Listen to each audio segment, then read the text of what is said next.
पहुंचेंगे? देखो, हमारे पास बहुत बड़ा फॉलोइंग है। आप एमआईएम की बात किए, इतनी बड़ी पार्टी वंचित नहीं है। वंचित ने जो लोकसभा इलेक्शन में वोट लिया है वो करीब करीब 45 लाख महाराष्ट्र में वोट लिया।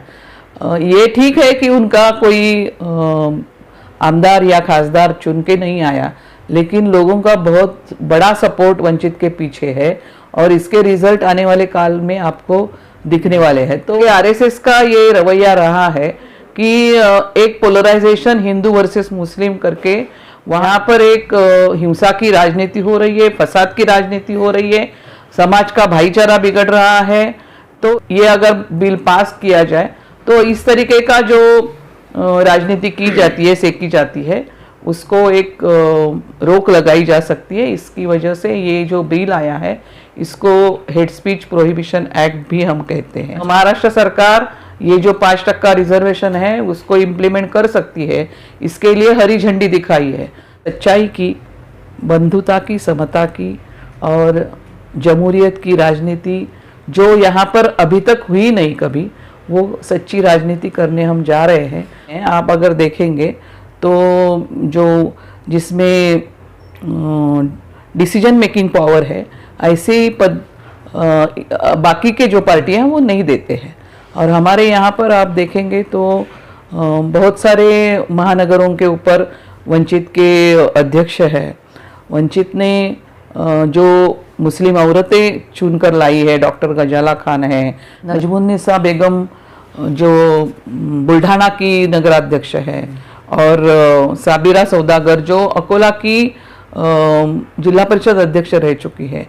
तो अगर हमारे पास कोई नुमाइंदगी के लिए प्रस्ताव लेकर आते हैं तो उनको मौका देने की हमारी नीति है और उनको यहाँ की जो हमारी निर्णय प्रक्रिया है उसमें भी हम शरीक करते हैं। डॉक्टर गजाला खान महाराष्ट्र की जो महिला बॉडी है, राज्य कमेटी है, उसकी मेंबर है। कि ये मुस्लिम आरक्षण का बिल का हम देख रहे हैं कि कानून वहाँ पर मौजूद है लेकिन उसका इम्प्लीमेंटेशन नहीं हो रहा है। आप लोग देख रहे हैं औरंगाबाद अपडेट्स, मैं हूं अल्ताफ हुसैन।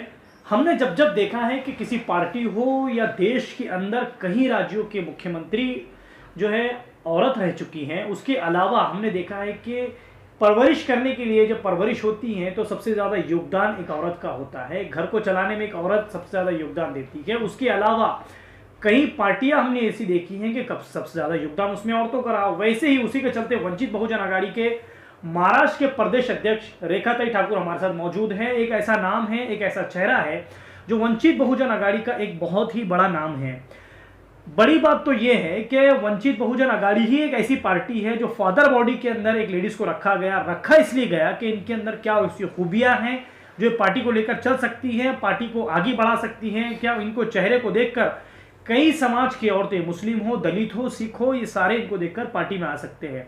अब इनसे हम बात करते हैं कि जहाँ इन्होंने जो बिल के लिए एक गवर्नमेंट को ड्रॉप दिया है कि जो पैगंबरी बिल प्रॉफिट मोहम्मद सल्लल्लाहु अलैहि वसल्लम के शान में जो गुस्ताखी की गई, लोगों ने जो अनब शनब लफ्ज़ का इस्तेमाल किया, वंचित ने उसके खिलाफ धरने दिए, आंदोलन किए।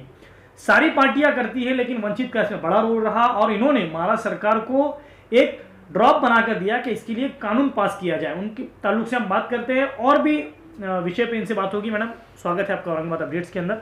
आपने जो एक ड्रॉप बनाकर सरकार को दिया है कि जो पैगंबर मोहम्मद सल्लल्लाहु अलैहि वसल्लम है उनके शान में गुस्ताखी हो, किसी भी समाज के धर्म गुरु हो, उनकी शान में गुस्ताखी नहीं होनी चाहिए।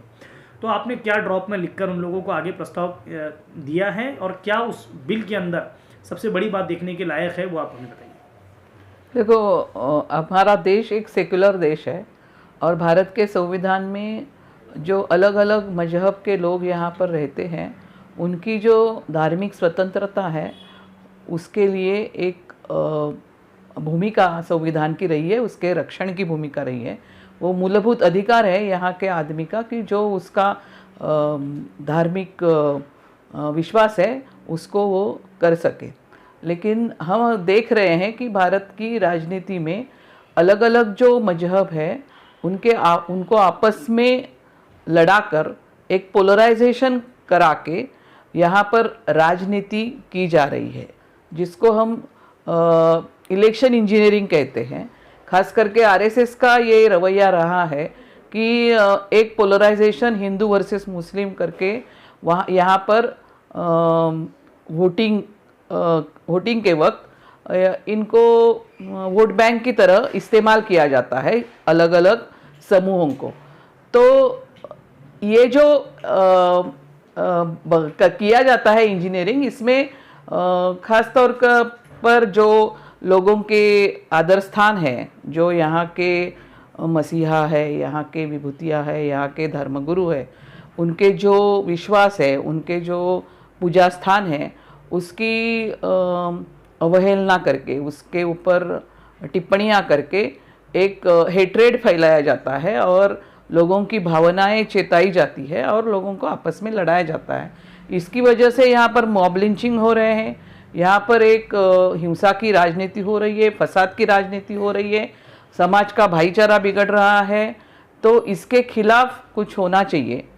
देश की अमन शांति, उसमें जो फ्रेटर्निटी है, बंधुता है, वो बरकरार रखनी चाहिए। इसलिए इस तरीके का जो माहौल फैलाया जाता है चुनावी राजनीति के लिए, इसके खिलाफ ये बिल बनाया गया है, क्योंकि जो अभी कानून मौजूद है उसमें ज़्यादा सज़ा की प्रावधान नहीं है। तो हमने इसमें ये किया है कि एक तो इसको बेल नहीं होगा अगर ये कोई करता है, और जो सज़ा है वो भी 3 साल से ऊपर है, जुर्माना है 10,000 से 50,000 तक। तो इसकी ये अगर बिल पास किया जाए तो इस तरीके का जो राजनीति की जाती है, सेकी जाती है, उसको एक रोक लगाई जा सकती है। इसकी वजह से ये जो बिल आया है इसको हेट स्पीच प्रोहिबिशन एक्ट भी हम कहते हैं। अच्छा मैडम, उसके अलावा जैसे हम देख रहे हैं कि मुस्लिम आरक्षण को लेके बहुत ज़्यादा हंगामा हो रहा है, ओबीसी आरक्षण है, मुस्लिम आरक्षण है, आपको ऐसा लगता है, आप एक बड़े नेता हैं, महाआघाड़ी सरकार या मुसलमानों को रिजर्वेशन देना ही नहीं चाहती है, या फिर कहीं ना कहीं रुकावट ऐसी आ रही है, या मुसलमानों के साथ एक सौतेला सुलूक किया जा रहा है? आपको क्या लगता है? सौतेला सुलूक तो पहले से होते आ रहा है। मैंने जैसे बोला कि लोगों को वोट बैंक की तरह इस्तेमाल किया जाता है और इसके लिए इलेक्शन के मौके पर इस तरीके के अनेक घोषणाएं होती रहती है कि जैसे आरक्षण का जो इसके पहले की सरकार थी, कांग्रेस और राष्ट्रवादी की संयुक्त सरकार, उन्होंने इसका कानून बनाया था 5% रिजर्वेशन का, और वो कानून अभी सुप्रीम कोर्ट में जब उसको एक चैलेंज दिया गया तो सुप्रीम कोर्ट ने उसको अपहेल किया है। यानी चैलेंज को अपहेल नहीं किया, कानून को अपहेल किया है, और महाराष्ट्र सरकार ये जो 5% रिजर्वेशन है उसको इम्प्लीमेंट कर सकती है, इसके लिए हरी झंडी दिखाई है। तो हमने ऐसी मांग भी की है वंचित बहुजन आघाड़ी की ओर से कि 5% रिजर्वेशन की मुस्लिम समाज के प्रगति के लिए, विकास के लिए बहुत ज़रूरत है, क्योंकि ये विकास शैक्षणिक दृष्टि से और दूसरे अनेक पैरामीटर्स से बहुत पिछड़ा है, और समाज की प्रगति के लिए ये आरक्षण उनको मिलना चाहिए। ओबीसी के लिए भी आप जो है आने वाले वक्तों में कोशिश कर रही हैं कि ओबीसी को आरक्षण मिलना चाहिए, उस बारे में आप क्या कहना चाहेंगे? ओबीसी के लिए हमने अभी एक बहुत बड़ा आंदोलन भी किया, क्योंकि ओबीसी का जो राजकीय आरक्षण है वो अभी सुप्रीम कोर्ट ने उसके ऊपर रोक लगाई, क्योंकि सुप्रीम कोर्ट की एक मांग थी कि इसके ये अगर आरक्षण बरकरार रखना है तो उसके लिए सपोर्ट में एक एम्पिरिकल डाटा सरकार ने देना चाहिए, लेकिन सरकार दे नहीं सकी। 4 साल से सुप्रीम कोर्ट मांग रहा है। और दूसरी बात ये हम देखते हैं कि एम्पिरिकल डाटा भारत सरकार के पास है, जो 11 साल में जाति गणना की गई उसमें से वो एम्पिरिकल डाटा आया है कि समाज कितना पिछड़ा है, इसका जो मौजदाद है वो एम्पिरिकल डाटा में आती है। अगर उसका सपोर्ट नहीं होता है तो फिर ये जो आरक्षण है वो हम दे नहीं सकते। ये सुप्रीम कोर्ट की भूमिका है। लेकिन ये दोनों सरकार, भारत सरकार ने तो एफिडेविट दिया है कि हम ये डाटा देंगे नहीं, और महाराष्ट्र सरकार ने वो डाटा निर्माण करने के लिए कुछ भी कोशिश नहीं की, और इसकी वजह से अभी ओबीसी को उनका आरक्षण खोना पड़ रहा है। तो ये एक साजिश यहाँ पर चल रही है कि इन लोगों को यहाँ संविधान ने जो सहूलतें दी थी, जो उनको आरक्षण का एक विकास के लिए एक प्रावधान रखा था, ये सब खत्म किया जा रहा है। और ये बड़ी साजिश है। यहाँ के जो प्रमुख पार्टियां हैं वो ये जो पिछड़े समूह हैं धार्मिक समूह है, जाति समूह है, उनको आगे लाने के लिए ये करना नहीं चाहते, इसलिए वो खत्म किया जा रहा है। ये है कि जैसे आपकी जो पार्टी है वंचित बहुजन आघाड़ी, सही बात तो ये है कि उतनी मायनों में उतनी बड़ी पार्टी उभर कर अभी महाराष्ट्र में नहीं आई है जितनी दीगर पार्टियां, कांग्रेस है, राष्ट्रवादी है, एमआईएम पार्टी है। ये वंचित बहुजन आघाड़ी उतनी बड़ी पार्टी नहीं है, तो आप इतनी बड़ी पार्टी कैसे करेंगे मैडम इस पार्टी को?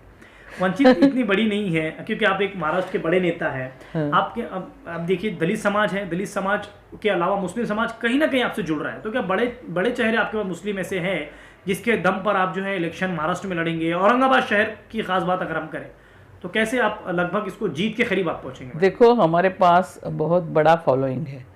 आप एमआईएम की बात किए, इतनी बड़ी पार्टी वंचित नहीं है। वंचित ने जो लोकसभा इलेक्शन में वोट लिया है वो करीब करीब 45 लाख महाराष्ट्र में वोट लिया। ये ठीक है कि उनका कोई आमदार या खासदार चुन के नहीं आया, लेकिन लोगों का बहुत बड़ा सपोर्ट वंचित के पीछे है और इसके रिजल्ट आने वाले काल में आपको दिखने वाले हैं। तो वंचित के पीछे बहुत, यहाँ का जो वंचित है समूह, अलग अलग धार्मिक और जाति समूह में जो बिखरा हुआ है, उसको साथ में लाकर उनके जरिए एक जो यहाँ का परिवर्तन की राजनीति कर रहे हैं हम, तो वंचित भी एक बहुत बड़ा फोर्स यहाँ पर उभर रहा है। और बड़े चेहरे की कुछ उसके लिए ज़रूरत नहीं है। हम छोटे चेहरे सही, लेकिन यहाँ की एक सच्चाई की, बंधुता की, समता की और जमहूरियत की राजनीति जो यहाँ पर अभी तक हुई नहीं कभी, वो सच्ची राजनीति करने हम जा रहे हैं और लोगों का हमारे ऊपर विश्वास हम देख रहे हैं और इसका रिजल्ट आपको आने वाले काल में दिखेगा। मैडम, जैसे कि दूसरे पार्टियों में हमने देखा कि मुस्लिम समाज को बड़ी पोस्ट दी जाती है, आपके पास में ऐसे कोई मुस्लिम समाज को बड़ी पोस्ट दी गई है या कोई ऐसा बड़ा एक, जैसे हो सकता कॉर्पोरेटर्स के इलेक्शन आने वाले वक्तों में होने वाले हैं, तो क्या आप मुस्लिम समाज को उतने टिकट्स देंगे औरंगाबाद शहर के अंदर? क्योंकि वंचित और एमआईएम जब एक वक्त थी उस वक्त का रिजल्ट तो हमने देखा ही औरंगाबाद शहर के अंदर। अब आपके साथ लाइन्स में वंचित एमआईएम नहीं है, तो वंचित उतनी मजबूत औरंगाबाद में कैसे बनेंगी? आप मुस्लिम चेहरों को लेकर आगे बढ़ेंगे या फिर आपने ऑलरेडी मुस्लिम चेहरों को उतनी पदे दी है कि उसके वजह से मुस्लिम आपसे जुड़े? देखिए, हमारी ये पॉलिसी रही है कि यहाँ के जो वंचित समूह हैं उनको उनकी नुमाइंदगी, उनकी जो संख्या है उसके बल पर मिलनी चाहिए। और इसका आप जो बोले अभी कि इतर पार्टियाँ बड़े बड़े पोस्ट देते हैं, ये सच्चाई नहीं है। आप अगर देखेंगे तो जो जिसमें डिसीजन मेकिंग पावर है, ऐसे ही पद बाकी के जो पार्टियां हैं वो नहीं देते हैं। और हमारे यहाँ पर आप देखेंगे तो बहुत सारे महानगरों के ऊपर वंचित के अध्यक्ष है। वंचित ने जो मुस्लिम औरतें चुनकर लाई है, डॉक्टर गजाला खान है, नजमुन्निसा, क्या नाम है उनका, नजमुन्निसा बेगम जो बुल्ढाना की नगराध्यक्ष है, और साबिरा सौदागर जो अकोला की जिला परिषद अध्यक्ष रह चुकी है। तो अगर हमारे पास कोई नुमाइंदगी के लिए प्रस्ताव लेकर आते हैं तो उनको मौका देने की हमारी नीति है और उनको यहाँ की जो हमारी निर्णय प्रक्रिया है उसमें भी हम शरीक करते हैं। डॉक्टर गजाला खान महाराष्ट्र की जो महिला बॉडी है, राज्य कमेटी है, उसकी मेंबर हैं। और जितने आगे हमारी तो ये कोशिश रही है, लेकिन ये वंचित समूह आज ऐसे स्थिति में है कि वो आगे आते नहीं राजनीति में। हम उनको आगे लाने की कोशिश कर रहे हैं। अगर उनका रिस्पॉन्स हमको मिलता है तो बाकायदा हम उनको इसमें शरीक करेंगे। आखिरी सवाल मैडम ये है कि दूसरी पार्टियां जो स्कीम दिखाती है, तो वंचित के पास में मुसलमानों के लिए या दीगर समाज के लिए क्या स्कीम ऐसी आपके पास में है कि लोग दूसरी पार्टियां छोड़कर आपके पास में आए? दूसरी जगह अब जैसे बताया आपने कि इलेक्शन का वक्त आता है तो आरक्षण का मुद्दा छेड़ दिया जाता है, दीगर औरंगाबाद शहर के कई इश्यूज़ को लेकर बातें होती है, तो आपके पास वंचित के पास ऐसा क्या एक स्कीम है मुसलमानों के लिए, सिख के लिए, ईसाई के लिए, सभी समाज के लिए, मराठा समाज के लिए, कि वो पार्टियां छोड़कर वंचित में उनकी जो न्यायिक मांगे हैं उसके लिए सच्चे दिल से लड़ने वाली हम पार्टी है, उसके लिए ताकत लगाने वाले और उसके लिए ही पूरी राजनीति यहाँ पर करने वाले एक बड़ी पार्टी हम हैं।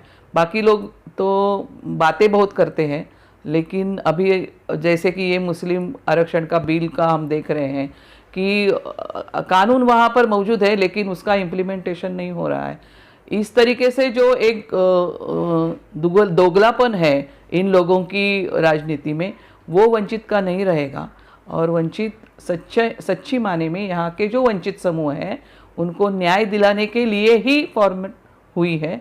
और हम यहाँ पर जो राजनीतिक लड़ाई है यहाँ पर वो बहुत मिलिटेंटली लड़ने वाले लोग हैं, और इस लड़ाई से हम बहुत सारा यहाँ पर जो संविधान ने दिया हुआ हमारा अधिकार है वो हासिल करके रहेंगे। Thank you ma'am. ये थे रेखाताई ठाकुर मैडम, जो वंचित बहुजन अघाड़ी के महाराष्ट्र के प्रदेश अध्यक्ष है। इन्होंने सबसे इनसे बात कर कर एक चीज़ पता ये चली कि आने वाले वक्तों में मुसलमान हो, दलित हो, सिख हो, ईसाई हो, जैसे इन्होंने कहा कि इनके पास सबसे ज़्यादा ये स्कीम है, जो लड़ाई लड़ी जाती है, जो दोगलापन, जैसे इन्होंने कहा कि सरकार जो कर रही है, मुस्लिम आरक्षण हो या ओबीसी आरक्षण हो, उसको लेकर जो सौतेलापन किया जा रहा है, उसकी लड़ाई ये साल आपके साथ लड़ते रहेंगे। दूसरी बात, किसी भी मजहब में ये नहीं सिखाया जाता कि किसी के प्रॉफिट को आप जो है गलत सलत बोले। उसके खिलाफ जो इन्होंने बिल के लिए जो ड्रॉप सरकार को दिया है, अब आने वाले वक्तों में देखना ये है कि सरकार उस बिल को कितना सीरियस लेती है। इनसे बात कर कर एक चीज़ और ये पता चली है कि मुस्लिम समाज को, जैसे कि इन्होंने डॉक्टर गजाला का नाम किया, बाकी काफ़ी सारे इन्होंने नाम गिनवाए, ऐसी पोस्ट भी जो है ये पार्टियों के नगर अध्यक्ष को देने के लिए तैयार है। चाहते हैं कि मुस्लिम इनके साथ जुड़े या दीगर लोग इनके साथ जुड़े। अब देखना ये है कि वंचित बहुजन अघाड़ी औरंगाबाद के अंदर कितना अपना फाउंडेशन मजबूत करती है। महाराष्ट्र के अंदर 35 लाख वोट लेने वाली पार्टी, अब 45 लाख वोट लेने वाली पार्टी अब औरंगाबाद के अंदर कितना अपना पाया मजबूत करेगी। देखने वाली बात तो यह है। कैमरामैन शेख इमरान के साथ मैं अल्ताफ हुसैन, आप लोग देख रहे हैं औरंगाबाद अपडेट्स।